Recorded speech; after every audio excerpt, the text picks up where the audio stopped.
بسم الله الرحمن الرحيم. هنبدأ مع بعض نحل الهوم وورك بتاع ليسن 8 اللي هو أول درس في الجاز لوز.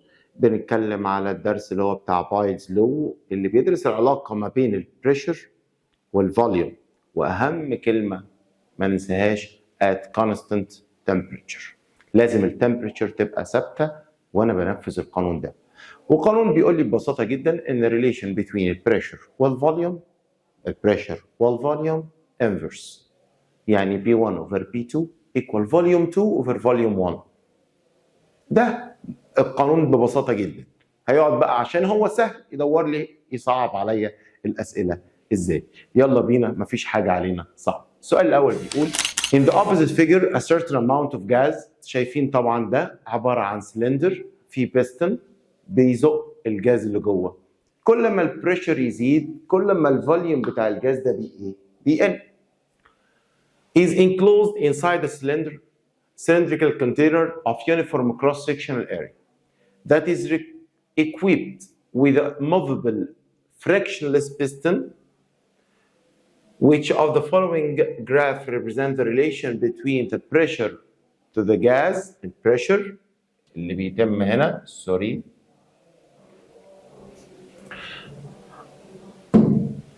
البريشر، العلاقة بين البريشر، the relation between the pressure of the gas and the length of the enclosed gas. عايز اللينس اللي هو الاتش ده. طيب هو انت لما بتضغط بريشر البريشر بتاع الجاز بيزيد، صح الكلام؟ الفوليوم بتاعه بيقل. هو الفوليوم ده مش عبارة عن اريا تايمز هايت؟ الاريا هتقل ولا الاريا ثابته؟ يبقى مين اللي هيقل؟ الهايت. يبقى كل ما زاد البريشر كل ما الهايت قل.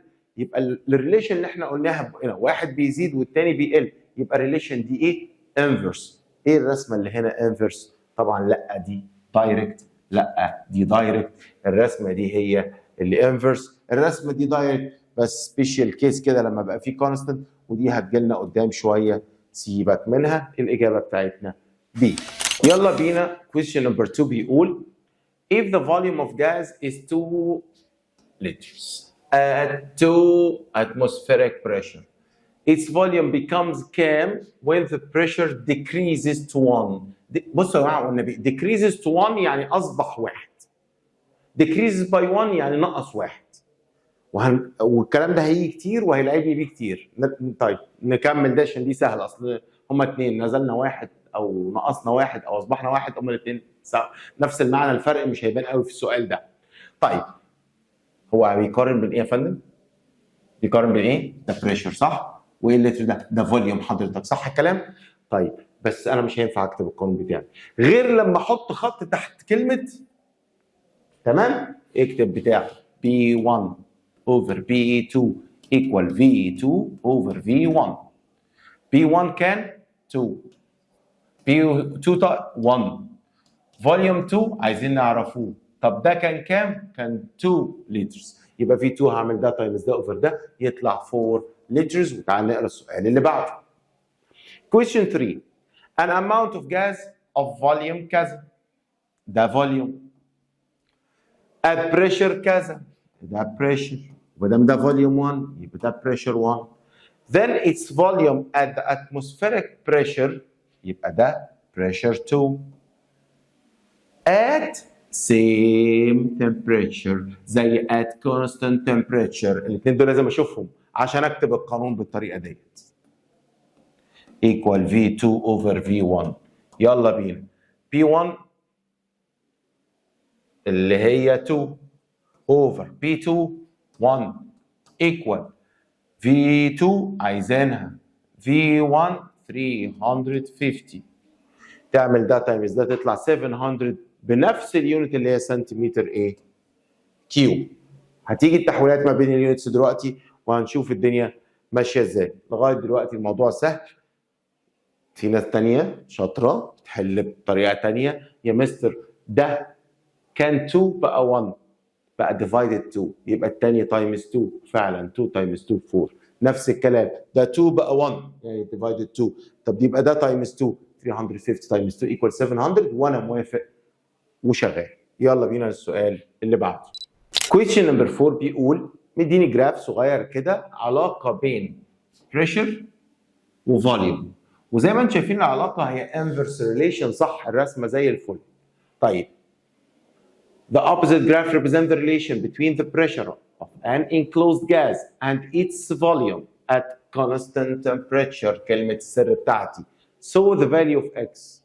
حضرتك هو ده pressure صح؟ لو قلنا النقطة دي هي number 1 يبقى ده pressure 1 يبقى ده volume 1. لو قلنا النقطة ديت هي 2 يبقى ده pressure 2 يبقى ده volume 2. بعد إذن حضرتك pressure 1 over pressure 2 equal volume 2 over volume 1. pressure 1 بكام؟ 6 divide 3 نفس الكلام divided 2 يبقى التاني times 2. طيب نكمل V2 بقى عايزينها ديت بكام؟ 0.6 يبقى إن شاء الله ال V2 هتطلع ده times ده over ده تطلع 1.2 same unit اللي هي 1.2 متر كيوب. question number 5 بيقول gas bubbles of volume at the bottom of piscine contain mercury rises to the surface and just below the surface its volume becomes كذا. يعني بالراحه كده. يعني ادي البسين في ميركوري، الجاز بابل كانت صغيره هنا. كان الفوليوم بتاعها VOL بس. قعدت تطلع لفوق، بيقول لك قبل ما توصل هنا على طول كان الفوليوم بتاعها 3 over 2 VOL. هنا كانت VOL وهنا 3 over 2 VOL. طب وهي طالعه لفوق، وخلي بالك ان ده ميركوري ها، وهي طالعه لفوق ايه اللي حصل؟ مش البريشر اللي كان هنا كان عباره عن 2 بريشرز، الاتموسفيريك بريشر بلس البريشر اوف ميركوري، صح الكلام؟ طب البريشر هنا قل بمقدار ايه؟ بمقدار الاتموسفيريك بريشر، صح الكلام؟ طيب احنا لو ده ميركوري انا ممكن اقيس الاتموسفيريك بريشر بسنتيمتر ميركوري؟ بص خلي بالك هو عايز الاجابه بايه؟ صح الكلام؟ طيب تعالى ندرس الحاله بالراحه، هو سؤال سهل بس هو عشان اول سؤال فهنحله بالراحه. هنقول ان الحاله دي 1 والحاله دي هي ايه؟ 2. طيب القانون بتاعي هقول pressure 1 over pressure 2 equal volume 2 over volume 1، صح الكلام؟ طيب pressure 1 بيساوي ايه؟ مش بيساوي الاتموسفيريك بريشر بلس الهايت ده. طب لو هو مديني الاتموسفيريك بريشر بسنتيمتر ميركوري يبقى هقول 76 سنتيمتر ميركوري بلس الهايت يبقى ده بريشر 1 اوفر. طب بريشر 2 بيساوي ايه؟ قال لي والله الهايت راح، هو بس فاضل الاتموسفيريك بريشر اللي هو 76. وخلي بالك عملت ده بلس ده، طب ده سنتيمتر ميركوري يبقى الاتش هيطلع لي بالسنتيمتر ميركوري ايكوال فوليوم 2 3 over 2 VOL. طب تحت فوليوم 1 VOL، خدت بالك ان ده راح مع ده؟ تمام؟ يبقى هقول ده اوفر ده ايكوال 3 over 2. من فضلك حلها بشيفت كالك. مش عايز تحلها بشيفت كالك بسيط، هعمل ده تايمز ده، طبعا ال 3 اوفر 2 هتبقى 3 هنا و2 هنا والايكوال اهو هيبقى 3 تايمز 76 equal 2 times 76 plus h. 3 times 76 يطلع 228 equal 2 times 76 تطلع 152 plus 2h. يبقى اخد الرقم ده الناحية التانية بالماينس divided 2 يبقى الكلام بكام؟ انا بوظت الدنيا. 228 minus 152 اللي يطلع 76 divide by 2 equal 38. يبقى الاتش هتطلع ب 38 سنتيمتر ميركوري. عايز الهايت اوف ميركوري بسين هتطلع ان شاء الله 38 سنتيمتر ميركوري. حلو الكلام؟ يلا يا اولاد question number 6 بيقول ايه؟ a certain amount of hydrogen gas occupies a space كذا، واعرف من يونت يبقى ده فوليوم. موافقين؟ ده فوليوم. طيب in the standard pressure and temperature، وهنفهم يعني ايه الكلمه ديت وهنقول عليها بعد كده اس تي بي، وهنفهم ايه هو الاس تي بي بالتفصيل. if the pressure of the gas increase، pressure هو اللي اتغير بكام؟ 5/2 of its pressure. يعني البريشر الجديد ده هيساوي 5/2 ولا هنا increased by؟ يعني ايه increased by؟ يعني هنزود عليه 5/2. increased by 5/2 او increased by حاجه، معنى كده ان اللي انا هجيبه ده هو الجديد؟ لا، ده انا هزوده على القديم عشان اجيب الجديد. طب لو قال لي increased to يبقى اللي هجيبه ده هو الجديد على طول. لكن هنا increased by رقم معين، فانا هجيب الرقم المعين ده وازوده على الايه؟ على القديم. خلي بالك ده بريشر، هو ما كانش مديني البريشر الاولاني. فانا هفترض ان البريشر الاولاني P1، هزود عليه ايه؟ قال لي اهو 5/2. حاضر. ايه دي؟ اوف والله في الماث يعني تايمز الاوريجينال بريشر. قصدك الاوريجينال بريشر اللي هو P1 يعني الكلام عباره عن 1 P1 بلس 5/2 P1. امسك الكالكوليتر واعمل 1 بلس 5/2 هيطلع 7/2 P1. حط اس دي يبقى 3.5 P1. يبقى انا عندي P2 in terms of ايه؟ P1. طيب دي يعني same pressure P1 over P2 equal V2 over V1. P1 P2 3.5 P1. جبتها منين؟ اهي يا عم اهي. equal V2 اللي احنا عايزينه over V1 كان كام؟ 2500. هتروح ال P1 مع ال P1 يبقى ال V2 هيساوي ده اللي هو 1 يعني تايمز ده over 3.5 يبقى 2500 divided by 3.5 يطلع 714.3. الإجابة سي. حلو، ونروح نشوف اللي بعده. السؤال السابع يا أولاد بيقول The opposite figure show a movable frictionless piston. piston بيتحرك كده ومن غير friction that traps an amount of gas. في هنا جاز، يبقى لما بيزق لجوه بيقلل الفوليوم، قلل الفوليوم يبقى زود البريشر. طلع لبره زود الفوليوم، زود الفوليوم يبقى قلل الايه؟ البريشر. صح كلامي؟ لا كلامي مش صح. لا كلامي مش صح. مين هيقول لي مش صح ليه؟ برافو، عشان ما قلناش at constant pressure. بس انا متاكد انه هكتبها في الاخر. يلا بينا. The piston was at position 1 كان هنا. pulled slowly to the piston 2 هنا. حلو الكلام. لما زودنا الفوليوم قللنا البريشر. بس تعالى نروح لكلمه السر at temperature constant. الموضوع ده مهم جدا وهيجي قدامه يفرق معاك قوي. طيب فوليوم زاد يبقى البريشر هيقل، بريشر هيقل. طب انت عايز ايه يا عم؟ قلل الدنستي. اثبتنا في الحصه ان الدنستي الريليشن مع البريشر في قانون بايل ده at the same constant temperature ان بيفضل مع البريشر دايركت. يعني الدنستي بيمشي مع البريشر. يعني لو حبينا نقول ان البريشر قل يبقى الدنستي كمان ايه؟ هتقل. decreases يبقى ايه؟ تمام؟ ركز معايا. القانون كتبناه كده pressure 1 over pressure 2 equal volume 2 over volume 1 equal density 1 over density 2. فده ماشي مع ده. وطبعا ما تنساش at constant temperature. حلو الكلام؟ نروح للسؤال اللي بعده. question number 8 بيقول an amount of gas volume at pressure، يبقى ده V1 وده pressure 1. if its volume gets decreased to أصبحت decreased to كام؟ يبقى على طول ده هو الفوليوم الجديد. decrease 2 يبقى اللي وراها هو الجديد على طول. at the same temperature then its pressure becomes كام؟ طيب V1 عندي، V1 عندي عايز اجيب V2. هو قال لي ان V2 بتساوي كام؟ 25%، يعني 25 over 100. ادينا بنترجم لماث اهو. percent يعني over 100. كلمة off يعني times الاوريجينال اللي هو V1. حلو الكلام؟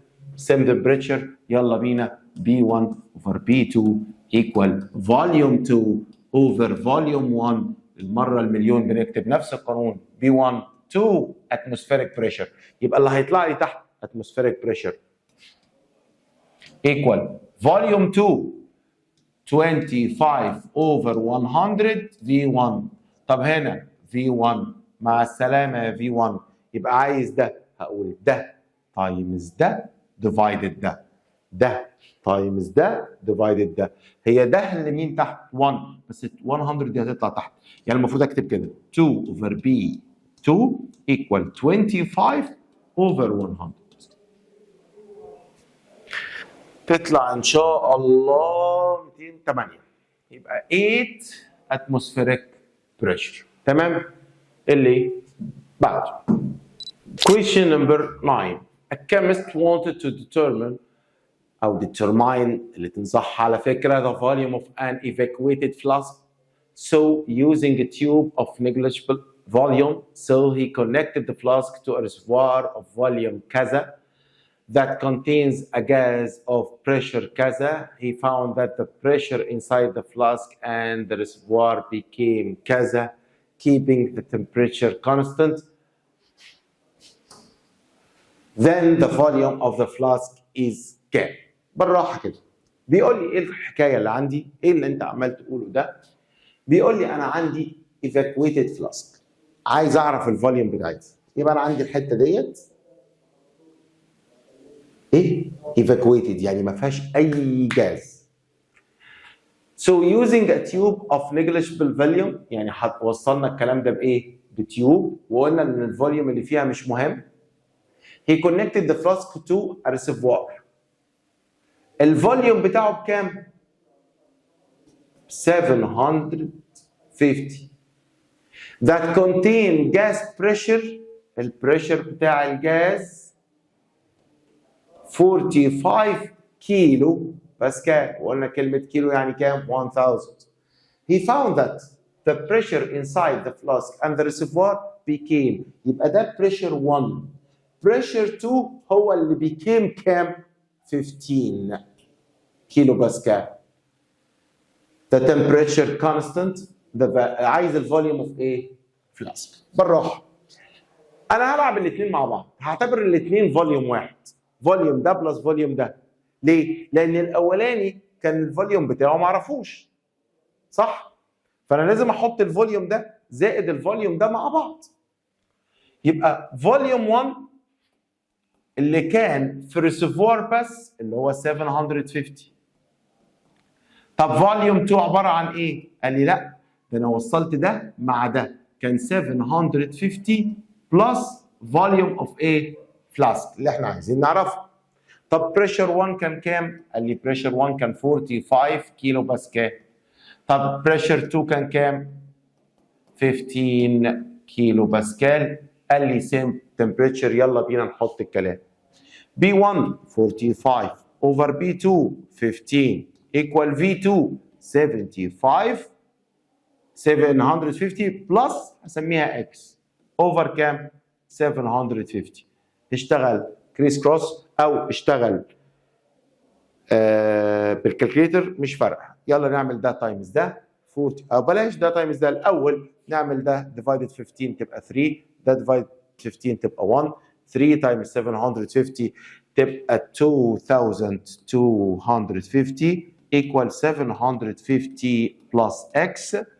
دي تروح الناحيه الثانيه بالماينس، يبقى الاكس ايكوال ان شاء الله 1500 سيم يونت. ما تتعبش نفسك، هو كان مديني الفوليوم بالايه؟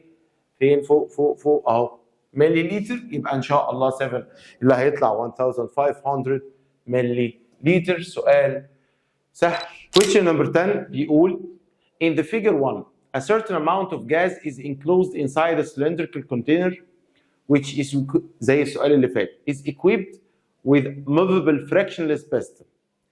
The pressure and the volume of the gas are P1 في الأول and V1. يبقى P1 حتى على هنا كان البوينت ديت هو ديت الحالة الأولانية. حلو الكلام؟ طيب. If the piston is moved upward slowly.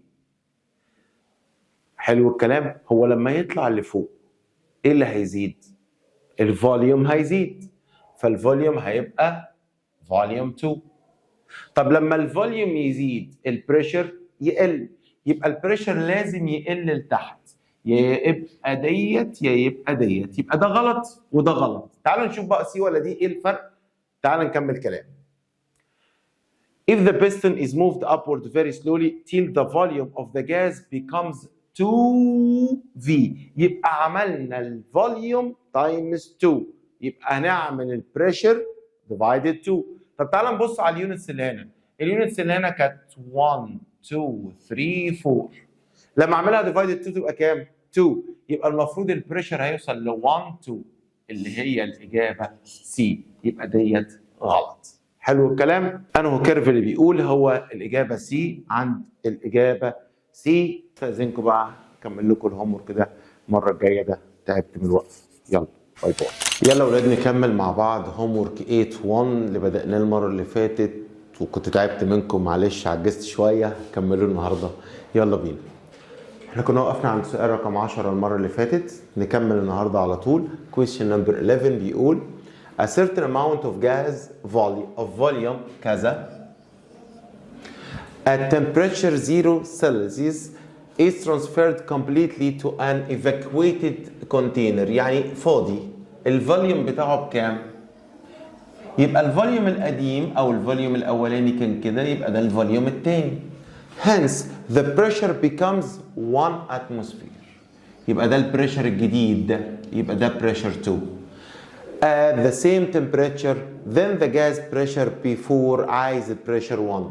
القانون بتاعنا pressure 1 over pressure 2 equal volume 2 over volume 1.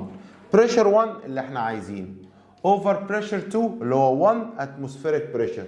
يبقى كده لما احسب البريشر pressure 1 هيطلع in which unit؟ نفس اليونت اللي استخدمتها 1 برضو equal volume 2 748 volume 1 561. نمسك الكالكليتر ونحسب ده over ده يطلع كام؟ يطلع pressure 1 يطلع 1.303333 اللي هي الإجابة B atmospheric pressure. سؤال سهل تعويض مباشر. تعال نروح نجيب الحاجات التقيلة. يلا بينا. question 12. question 12 بيقول لي ايه؟ in the opposite figure a fixed amount of air is trapped inside a cylinder.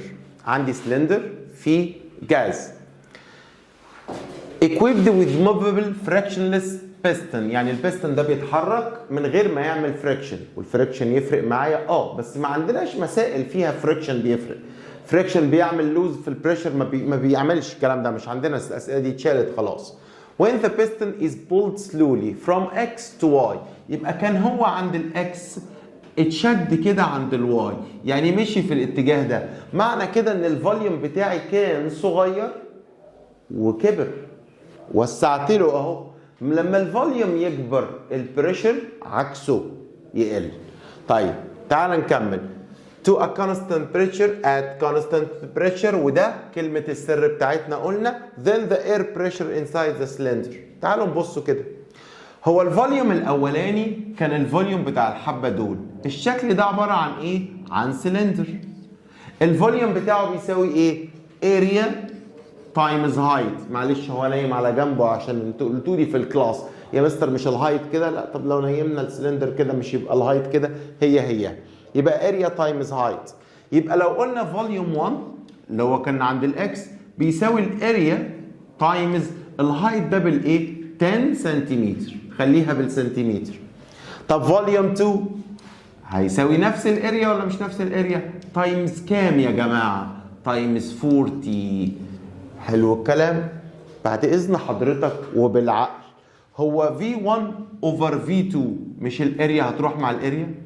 10 over 40 يعني كام؟ 1 over 4. ايه اللي حصل للفوليوم؟ اتعمل تايمز 4. الفوليوم اتعمل تايمز 4، يبقى البريشر هيتعمل ديفايدد 4. فين ديفايدد 4 ده؟ قال لك decrease to third؟ لا، decrease to its quarters.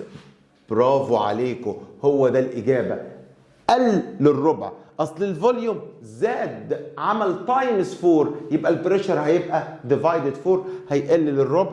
هي الإجابة ديت. تريبلد يعني زاد 3 مرات، كوارتابلد يعني زاد 4 مرات. لا، ده الفوليوم هو الكوارتابلد، لكن هو decrease to its quarter.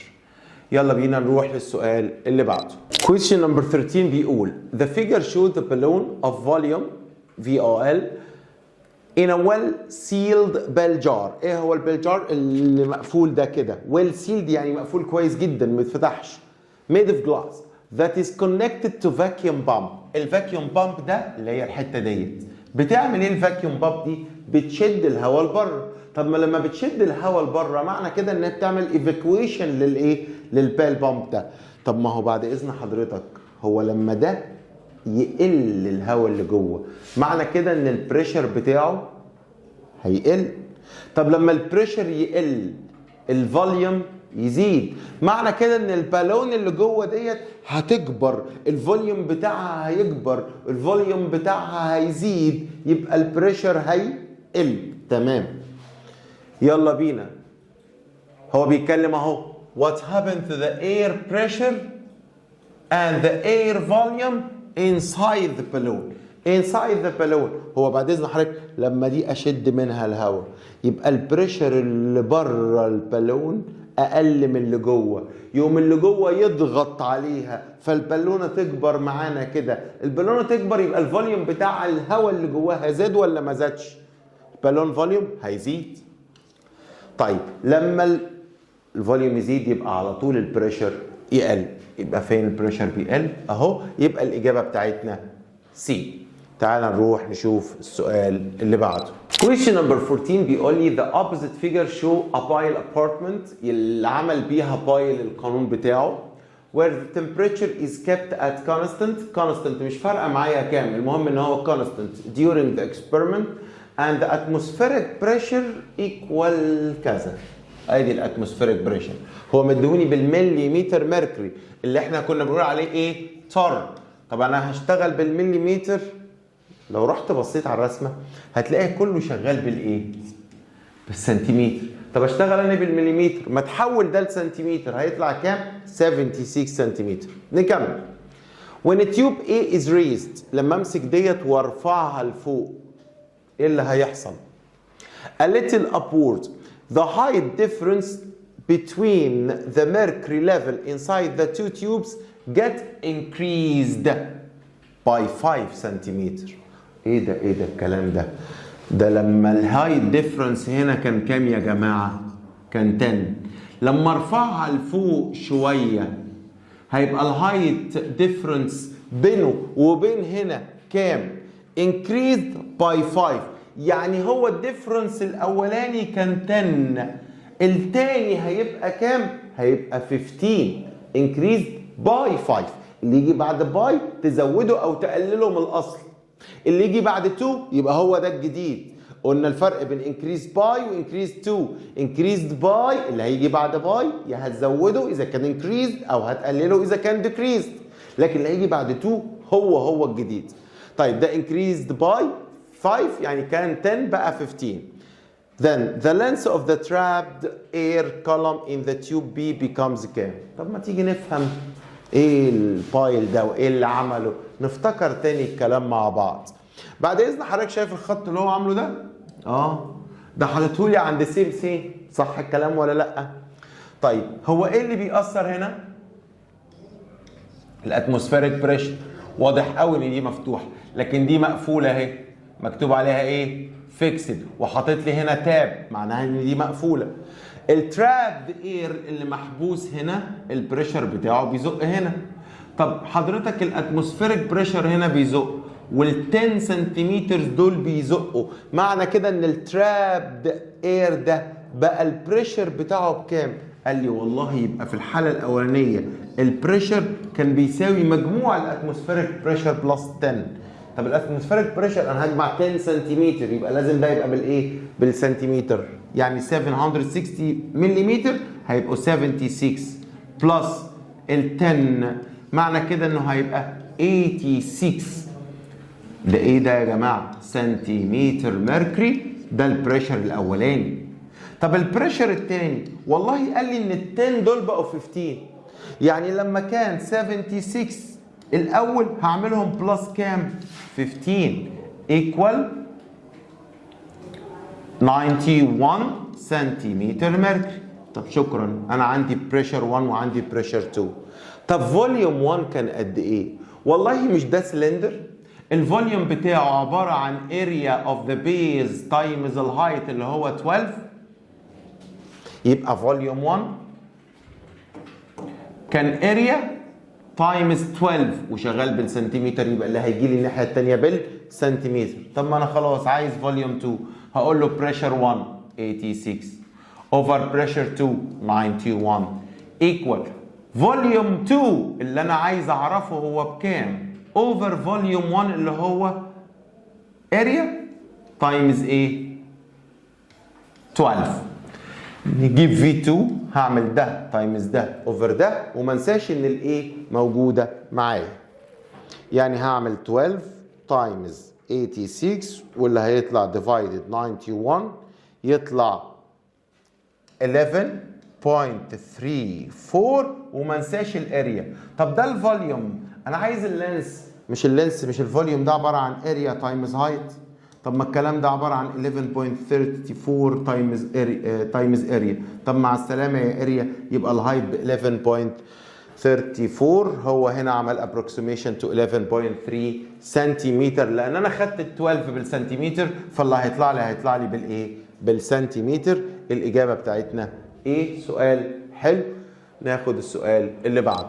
يلا بينا يا اولاد. question number 15 بيقول لي in the opposite figure two well sealed spherical containers A and B، دول مقفولين خالص على بعض، contain two non-reacting gases، يعني ما بيتفاعلوش مع بعض. طب ايه اللي فرق؟ قال لي والله لو اتفاعلوا مع بعض ممكن الفوليوم بتاعهم يتغير، ما بقاش الصم بتوع التو فوليومز. طيب by horizontal tube of negligible volume، هنتجاهل التيوب فوليوم ده is equipped with closed valve، الفالف اللي في النص ده مقفول، فكل جاز فيهم لوحده. if the valve is open الاثنين هيخشوا على بعض and the total pressure of the mixture، يعني بعد ما يتحطوا على بعض الميكستشر بتاعهم بكام؟ 700 ملم. مدهوني باليونت دي، هشتغل باليونت ديت. at the same temperature كلمة السر بتاعتي. then the ratio between A and B. سؤال سهل جدا، عايز واحد بس شاطر سنة في الماث. طيب القانون بتاعنا لما يبقى عندي mixture of two gases كنا بنقول ايه؟ ان البريشر بتاع الميكستشر تايمز الفوليوم بتاع الميكستشر equal pressure 1 volume 1 plus pressure 2 volume 2. وكان بيقول لي هنا لو اشتغلت الفوليوم بيونت اشتغل كله بنفس اليونت، البريشر بيونت اشتغل كله بنفس اليونت، واللي هيطلع لك هيبقى بنفس اليونت اللي انت دخلتها. طيب هو قال لي بريشر الميكستشر بكام؟ 780 تايمز فوليوم الميكستشر ده اللي احنا عايزينه. صح الكلام ولا عندي فوليوم ميكستشر؟ عندي لا، عايزين والله فوليوم الميكستشر اهو ايكوال بريشر 1 بكام يا جماعه؟ 600 تايمز فوليوم 1 بلس بريشر الثاني بكام؟ ب 900 تايمز فوليوم 2. حد زعلان؟ حد متضايق؟ طب معلش، هو لما كان هنا في حبه قد كده وهنا في حبه قد كده، او البالب دي بتشيل حبه قد كده ودي بتشيل حبه قد كده، لما فتحناهم على بعض مش التوتال فوليوم بيساوي السم اوف تو فوليومز؟ صح الكلام؟ يعني الفوليوم بتاع الميكستشر ده المفروض انه بيساوي V1 بلس V2. طب ما تيجي نعوض بالكلام ده. يبقى 780 بتساوي V1 بلس V2، واحنا قلنا ال V هنا بترمز للفوليوم، equal 600 V1 بلس 900 V2. ال 780 ديت تايمز البراكت ده، فانا هعمل لها ديستريبيوشن مره تايمز ده ومره تايمز ده، يبقى 780 V1 بلس 780 V2 equal 600 V1 بلس 900 V2. موافقون؟ طب بعد اذن حضرتك، ما V1 هنا 780 و V1 هنا كام؟ 600. طب ما انا اجيب دول بالماينس هنا، يتفضل لي 180 V1. طب ما دول 900، لو خدت ال 780 دول بالماينس يتفضل 120 V2. طب انت عايز ايه يا عم؟ قال لي والله انا عايز V2 over V1 او فوليوم بتاع البي اللي احنا مسمينها 2 over فوليوم ال1. انت عايز ال2 over ال1، يبقى هتساوي كام؟ 180 over 20.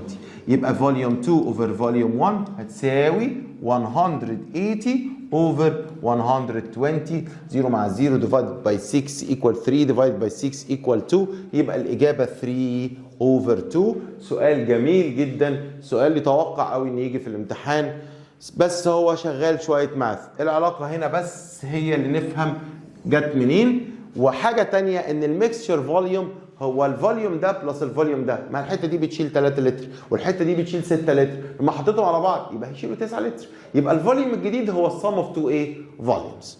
يلا نروح للسؤال اللي بعده. Question number 16 بيقول A cubic tank of side length cubic، يعني على الشكل ده،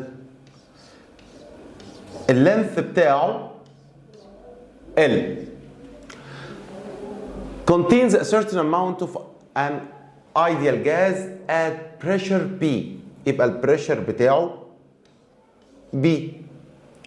طب الفوليوم بتاعه كام يا جماعه؟ هو ده كيوب، الفوليوم اوف كيوب سايد باور 3، يبقى الفوليوم L باور 3. If this gas is transferred completely to an evacuated spherical tank، يعني spherical يعني كوره، بول، tank of radius، الراديوس بتاعها L، فاكيد البريشر اتغير، بس at the same temperature، يبقى اداني كلمه السر بتاعتي. then the pressure of the gas equal كام؟ يبقى هو عايز pressure 2. طب الفوليوم هنا في الحاله ديت هيساوي ايه؟ لو ده فوليوم 1 هيبقى ده فوليوم 2. فوليوم السفير 4 over 3 by r باور 3، 4 over 3 by r باور 3. متهيألي كده اتحلت. يلا بينا. بريشر 1 اللي هو B over بريشر 2 اللي احنا عايزينه equals فوليوم 2 اللي هو 4 over 3 by L باور 3 over فوليوم 1 اللي هو L باور 3. طب مع السلامة يا L باور 3، مع السلامة يا L باور 3. يبقى بريشر ال B over بريشر 2 اللي انا عايزه equal 4 over 3 باي. طب انا عايز ده، ما هو حضرتك ده over 1، يبقى ده تايمز ده over ده. ركز معايا الناس اللي ضعيفه في الماس شويه. يبقى بريشر 2 equal ايه؟ بريشر تايمز 1 مش هكتبها divided by 4 over 3 باي. القاعده البسيطه اللي الناس كلها فاهمه جت منين؟ تحت اللي تحت بيطلع فوق، يعني ال 3 دي هشطبها واطلعها فين؟ فوق. يبقى البريشر 2 ايكوال 3 اوفر 4 باي بي. او البي ممكن احطها فوق حسب الاختيارات بتاعتي، لا هو عملها زي 3 اوفر 4 باي بي. حلو الكلام. نروح نشوف اللي بعده. Question number 17 بيقول the opposite graph represent relation between pressure and reciprocal of volume. والله احنا عارفين العلاقه بين البريشر والفوليوم انفرس، يعني لو حبيت ارسم بريشر وفوليوم هرسمهم بالطريقه ديت، بريشر وفوليوم. لكن لو عملت واحد منهم ريسيبروكال يبقى العلاقه بينهم هتبقى ايه؟ دايركت. وزي ما انتم شايفين رسمه دايركت. لما تيجي رسمه دايركت وانا عندي بريشر بيتغير وفوليوم بيتغير، اخد اي نقطه وافترض ان هي كيس 1، واخد النقطه الثانيه وافترض ان هي كيس 2. طب عند ال1 البريشر كان كام؟ 80 وات تايمز 10 to the power 3 باسكال. طب عند ال2 البريشر كانت كام؟ والله كان 400 تايمز 10 to the power 3 باسكال، يعني كيلو باسكال يعني. طيب عند ال1 الفوليوم كان كام؟ اوعى تغلط، الفوليوم هنا ريسيبروكال، يعني الفوليوم بتاعي ريسيبروكال الرقم ده، يعني 1 over 0.1 متر كيوب. لما الابديه تبقى متر كيوب يعني هيتساوي كام؟ هيساوي 10 متر كيوب. طب الفوليوم هنا هيساوي كام؟ 1 over 0.5 يعني 2 متر كيوب. تعال نشوف هو عايز ايه. بيقول لي the relation that we can deduce from the graph between the pressure and volume is، والله هو بيقول لي حاجة constant، حاجة constant. هو ايه اللي constant هنا؟ مش ملاحظين ان السلوب بتاع اللاين ثابت؟ هو السلوب ده constant، الميل بتاعه ثابت ما اتغيرش، ما عمليش مره كده ومره كده، لا هو ثابت السلوب. طب السلوب ايكوال ايه يا جدعان؟ بيساوي y over x. طب y عندي عباره عن ايه؟ البريشر. طب x عباره عن 1 over الفوليوم، لسه قايلين في السؤال اللي قبليها تحت اللي تحت يطلع فوق، يبقى الفوليوم ده هيطلع فين؟ فوق. يبقى الكلام ده ايكوال بريشر تايمز ايه؟ فوليوم. هو ده السلوب اللي كونستنت عندي. حلو الكلام؟ بي فوليوم هو اللي كونستنت. طب تعالوا نبص على بقيه الاجابات. هو بي ديفايدد فوليوم، انا اقدر اجيبه من هنا؟ اعرف اجيبه؟ بي ديفايدد فوليوم، الرقم ده ديفايدد ده، هل ايكوال ده ديفايدد ده؟ طبعا لا. طيب اللي بعده بي فوليوم باور 2، يعني الرقم ده كونستنت، باور 2 هيساوي الكونستنت باور 2، بس لما ده يبقى ده ديرايفد من الاولاني، يبقى ناخد الاصل احسن. ما ناخد الاصل هو اللي كونستنت. طبعا انتوا باور 2 طبعا هيطلع كونستنت، بس انا عايز الاصل. فهمنا الكلام؟ طيب P2 اوفر فوليوم، والله لو عملت ده باور 2 اوفر فوليوم هيبقى مختلف عن ده باور 2 اوفر فوليوم، مش عايز اتعب نفسي في الحسابات. تعال للسؤال اللي بعده. The volume of the gas when its pressure is، يبقى ده عايز يحسب البريشر 2. طب انا عندي ده نفترض ان ده بريشر 1 وده فوليوم 1. تعال نحسب عند بريشر 2 ده، هقول والله بريشر 1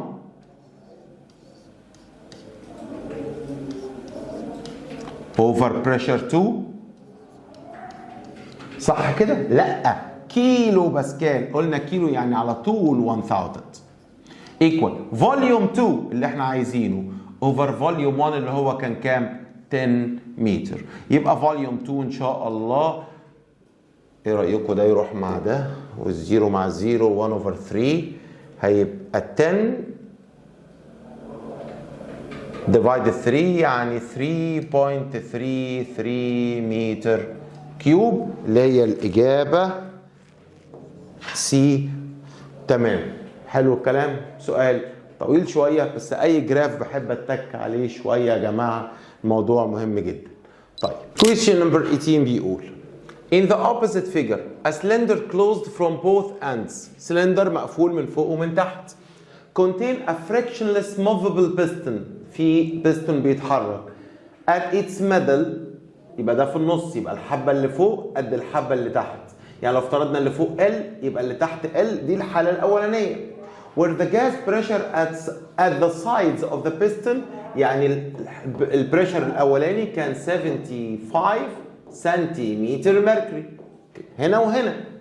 when the piston is moved slowly upward، تحرك لفوق بالراحه، using a metal wire of negligible volume so the upper part volume gets decreases to its half. يعني الجزء اللي فوق قل النص، معنى كده ان البيستون طلع لغايه هنا، بحيث المسافه ال دي اصبحت هاف ال.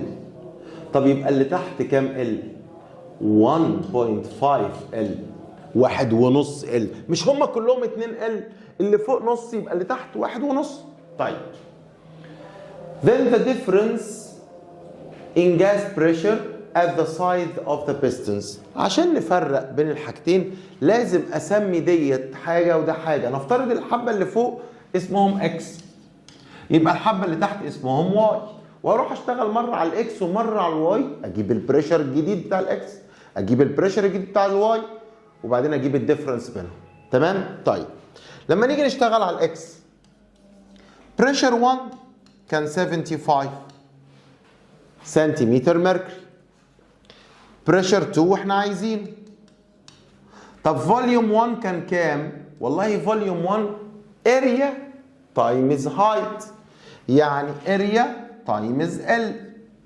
طب فوليوم 2 والله الاريا زي ما هي، لكن الهايت قل للنص، نص ال، يبقى تايمز هاف ال. طب يلا بينا القانون B1 over B2 اللي احنا عايزينه equal فوليوم 2 half AL over فوليوم 1 AL. طبعا لاحظت ان ال AL راحت مع ال AL، يبقى B2 equal 75 times 1 divided half، يبقى B2 equal ان شاء الله 150 سنتيمتر مركري. وعلى فكرة في واحد بالعقل كده يجيبها، بقول لك ايه، انت مش الفوليوم بتاعتي جبته النص، قسمت الفوليوم على 2، يبقى اضرب البريشر في 2، كان 75 هيبقى 150. صح الكلام؟ طب تعالى للواي ونشتغلوا بالراحة وما تشغلش الفهامة، مش هتيجي هنا. بريشر 1 75، بريشر 2 مش هتيجي عايزينها. طب فوليوم 1 كان كام؟ قال لي AL زي الفوليوم الاولاني بتاع الاكس. فوليوم 2 كان كام؟ قال لي لا ده 1.5 AL. فهمنا الكلام؟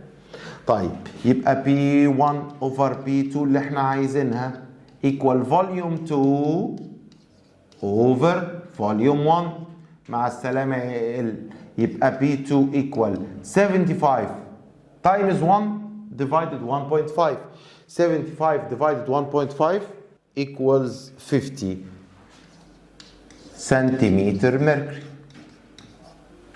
طب انا عايز ايه؟ عايز الديفرنس ما بين الاثنين، ده 150 وده 100، يبقى الديفرنس كام؟ 100 سنتيمتر مركري. الاجابه B. نروح للسؤال اللي بعده. question number 19. تعالوا نقرا ونشوف القصه ايه. بيقول لي the opposite figure represents two pistons of capillary tube of uniform cross sectional area closed from one end containing a dry air trapped by thread of mercury of length 15 سنتيمتر. mercury عشان لما اجي احسب اليونت بتاعتي يبقى سنتيمتر mercury يونت معروفه. the temperature constant كلمه السر قال عايز يعرف ايه؟ يعرف الاتموسفيريك بريشر. طب ما تيجي نظبط الكلام كده، هو هنا في اتموسفيريك بريشر ولا لا؟ وفي 15 سنتيمتر ميركوري كمان لتحت، واللي فوق بريشر اوف جاز. يبقى اقدر اقول هنا ان البريشر اوف جاز ايكوال 15 سنتيمتر ميركوري بلس الاتموسفيريك بريشر. طب تعالى هنا، هو الاتموسفيريك بريشر ثابت ولا مش ثابت؟ دول بيأثروا لتحت مش هيفرقوا معايا، يبقى معنى كده ان البريشر اوف جاز هنا ايكوال الاتموسفيريك بريشر. بس الحاله دي البريشر اوف جاز فيها هنعتبره نمبر 2، لكن البريشر اوف جاز هنا هنعتبره نمبر ايه؟ 1. طب الفوليوم بقى، هو الفوليوم بتاعنا اتغير؟ قال لي الفوليوم بتاعنا هنا كان الاريا اوف ذا بيز تايمز 20، لكن هنا الاريا اوف ذا بيز تايمز 24. يبقى لو قلنا ان بريشر 1 equal 15 plus atmospheric pressure. يبقى pressure 2 equal atmospheric pressure بس. طيب volume 1 equal كام؟ area times 20 سنتيمتر. طب volume 2 equal كام؟ area times 24. مش قال لي same pressure؟ طب ما تيجي نكتب القانون بتاعي. B1 15 plus atmospheric pressure over B2 atmospheric pressure equal V2 24 area V1 20 area. طب مع السلامة مع السلامة. حلو الكلام. ينفع نعمل حاجة هنا؟ اخري اعمل كريس كروس، بس انا هعمل حاجة كمان، اعمل simplification هنا. divided by 4 6 divided by 4 5 5 تايمز اللي فوق كلهم تايمز ال 15 وتايمز الاتموسفيريك بريشر.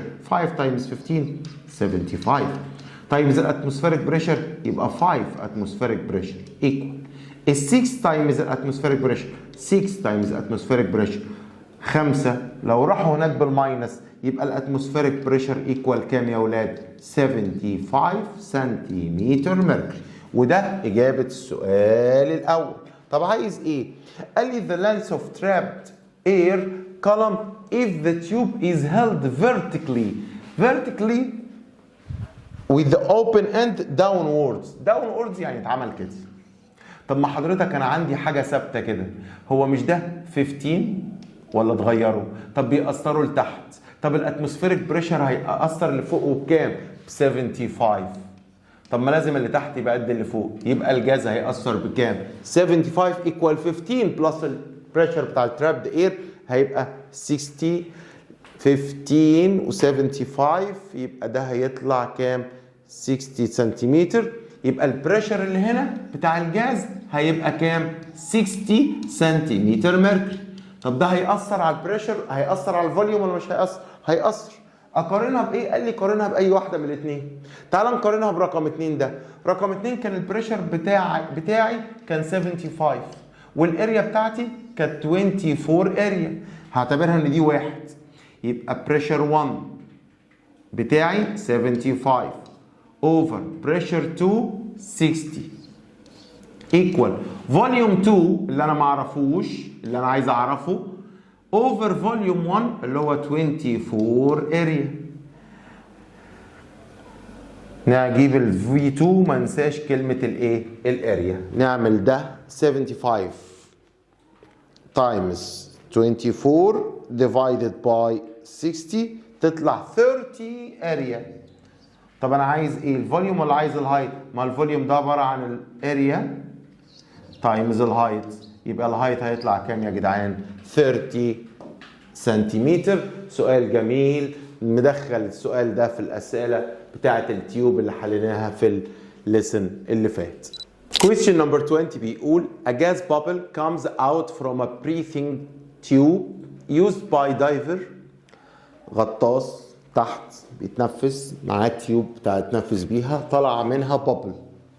البابل تحت البريشر بتاعها عالي فالفوليوم بتاعها قليل. لما تطلع لفوق كل ما البريشر يقل كل ما البابل بتكبر. طيب by a diver at the bottom of a lake if the radius of the bubble gets doubled. ايه علاقة الراديوس بالفوليوم؟ البابل دي سفير شكلها على شكل كورة. طب الفوليوم بتاع الكورة بيساوي ايه؟ 4 over 3 by r power 3. في ناس كانت وقفت عند ديت وكان ناقصها ديت وهتحل السؤال خلاص من غير ما تكمل. في ناس هتكمل، يلا بينا. هو قبل ما اكمل كده لو عايز اقارن فوليوم 1 over فوليوم 2 هيساوي 4 over 3 by r1 power 3 over 4 over 3 by r2 over 3. يعني الكلام هيساوي ايه؟ مع السلامة يا 4 over 3 مع السلامة يا باي. يعني r1 over 3 over r2 over 3. طب ما هو قال لي get doubled يعني r2 ب 2 r1 يعني r1 over 2 r1 بس كلهم باور ايه؟ 3. طب مع السلامه يا R1. يبقى ايه اللي هيحصل للفوليوم يا جماعه؟ هيبقى 1 اوفر 8. الفوليوم الاولاني لو كان 1 يبقى الفوليوم الثاني 8. معنى كده ان الفوليوم اتعمل تايمز 8. يبقى من غير ما نفكر كده يبقى البريشر اتعمل ديفايدد 8. برافو عليكم. تعالوا نكمل. It reaches below the surface water and the depths of the lake assuming the constant pressure equals عايز ايه؟ if the radius bubble gets doubled then the depths of the lake. عايز الهايت depths of the lake. طيب الاتموسفيريك بريشر 1 بار. هو البار ده قد ايه بالباسكال يا جماعه؟ عشان هشتغل بالباسكال ورو جي اتش ده البار يعني 10 to the power 5 باسكال. نفتكر برضه density of water والاكسلريشن to the gravity. اهلا وسهلا. احنا عرفنا نتحرك في فوليوم. تعال نشوف والله وانا تحت البريشر بتاعي بيساوي الرو جي اتش بلس الاتموسفيريك بريشر. لما طلعت فوق بقى الاتموسفيريك بريشر بس. صح الكلام؟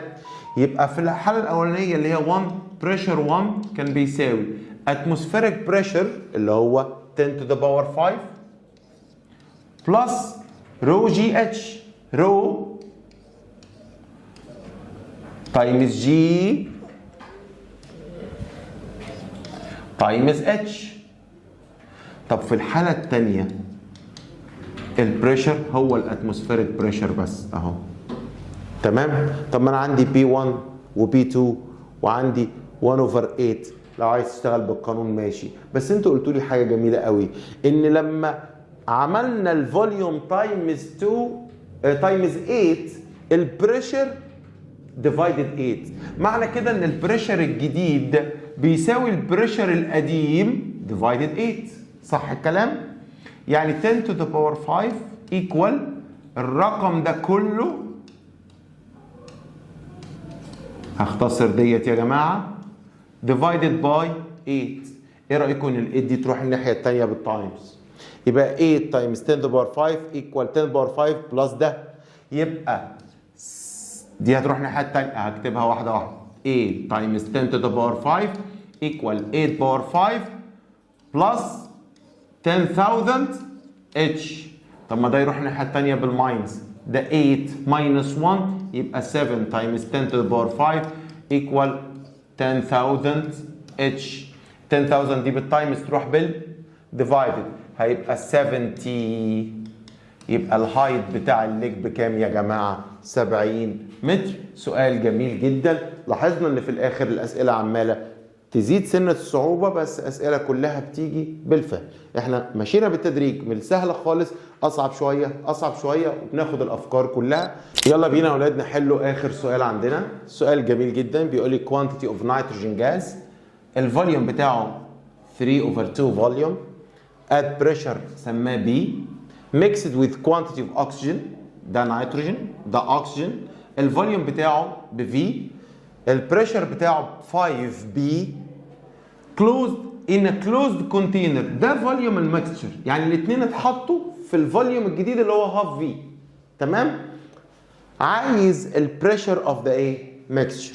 والله القانون بتاعي كان بيقول لي pressure of mixture times volume of mixture equal pressure 1 volume 1 plus pressure 2 volume 2. صح الكلام؟ طب ما تيجي نقول pressure of mixture اللي احنا عايزينه times volume الميكستشر بكام؟ بهاف V equal pressure 1 B times volume 1 ب 3 over 2 V. 3 over 2 يعني كام؟ 1.5. هكتبها 1.5 V plus pressure 2 ب 5 B. الفوليوم الثاني ب V بس. نعمل ايه في الايكويشن دي؟ divided by V. مع السلامة مع السلامة مع السلامة. بقى half pressure الميكستشر equal 1.5 B plus 5 B يعني 6.5 B. 1.5 و5 6.5. ده هاف الميكستشر. طب ده مش بالتايمز يروح هناك بالايه؟ بالديفايدد. معنى كده ان البريشر بتاع الميكستشر equal 6.5 times 2 او divided half يعني equal ان شاء الله 13. ما تنساش ان هو in terms of B، يبقى اللي هيطلع in terms of B، يبقى الإجابة 13B. الهوم ورك ده هو نص الهوم ورك اللي على درس البايلز. المرة الجاية هنحل هوم ورك 8-2، هيبقى فيه أفكار أصعب شوية. شكرا، ربنا يوفقكم، كتر خيركم، باي باي.